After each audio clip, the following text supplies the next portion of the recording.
నమస్కారం సిటీ వార్తలకు స్వాగతం.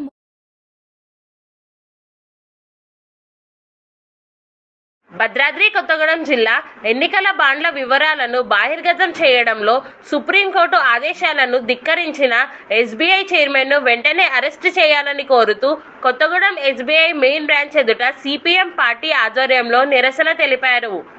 ఈ సందర్భంగా సిపిఎం పార్టీ జిల్లా కార్యదర్శి అన్నవరపు కనకయ్య మాట్లాడుతూ బీజేపీ ప్రభుత్వం ఈ దేశంలో అధికారాన్ని నిలబెట్టుకోవడం కోసం కార్పొరేట్ శక్తుల నుంచి వేలాది కోట్లాది రూపాయలను ఫండ్ రూపంలో రాబట్టేందుకు ఎన్నికల బాండ్ల విధానాన్ని తీసుకువచ్చిందని విమర్శించారు.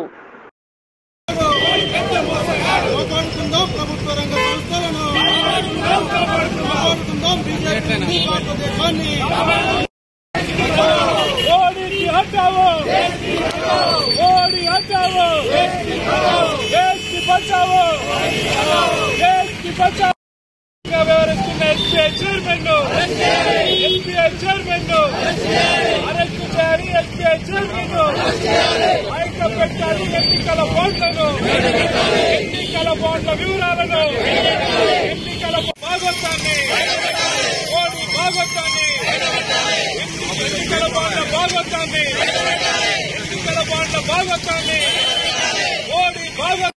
నిలబెట్టుకోవడం కోసం కార్పొరేట్ సెక్టర్ నుంచి వందల కోట్ల రూపాయలు ఫండ్ రాబట్టేటువంటి కోసం గతంలో ఎన్నికల బాండ్ల విధానాన్ని తీసుకొచ్చి తద్వారా వేల కోట్ల రూపాయలు బీజేపీ లబ్ధి పొందినటువంటి విషయం అందరికీ తెలుసు.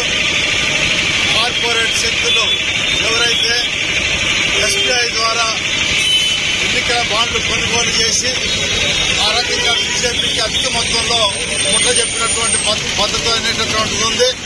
సుప్రీంకోర్టు ఈ మొత్తం విధానం పైన చర్చించి ఎన్నికల బాండ్ల విధానం అనేటటువంటి సరైంది కాదు, అందుకోసం ఎన్నికల బాండ్లు ఎవరైతే కొనుగోలు చేశారో ఎవరికైతే ఇచ్చారో ఆ వివరాలు మొత్తం కూడా నెల 6వ తారీఖు లోపు బహిర్గతం చేయాలని ఎస్బీఐకి ఆదేశించడం అనేటటువంటి జరిగింది. 11వ తారీఖు లోపు ఇవాళ మన ఎన్నికల కమిషన్కి ఇవ్వాలి, 13వ తారీఖు బహిర్గతం చేయాలి అనేటటువంటి దాన్ని ఉల్లంఘించి ఇవాళ ఎస్బీఐ ఇప్పుడున్నటువంటి పరిస్థితుల్లో మేము సమర్పించలేము, జూన్ దాకా మాకు గడువు ఇవ్వటం అని అంటే ఈ లోపల ఎన్నికలు మొత్తం కూడా అయిపోవటం, తిరిగి బీజేపీ పరిపాలనని హస్తగతం చేసుకోవడం కోసం ఇలా ఎస్బీఐ బీజేపీకి పోగా మారేటటువంటి పద్ధతి ఇవాళ ఎస్బీఐ చైర్మన్ గా ఉన్నటువంటి వ్యక్తి వ్యవహరిస్తున్నటువంటి తీరు ఉంది. అందుకే సుప్రీంకోర్టు ఆదేశాలని ఉల్లంఘించినటువంటి ఎస్బీఐ చైర్మన్ పై కఠిన చర్యలు తీసుకోవడంతో పాటు తక్షణమే ఎన్నికల బాండ్ల వివరాలు మొత్తం కూడా బహిర్గతం చేసి దోషుల్ని ఇవాళ చట్టం ముందు ఉంచాలనేటటువంటిది ఈరోజు సిపిఎం దేశవ్యాప్తంగా డిమాండ్ చేస్తుంది.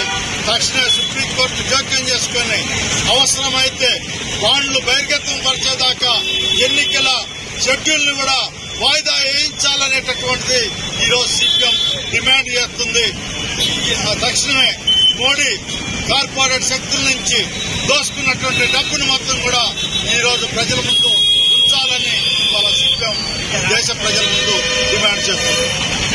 సిటీ వార్తల సమాప్తం. నమస్కారం.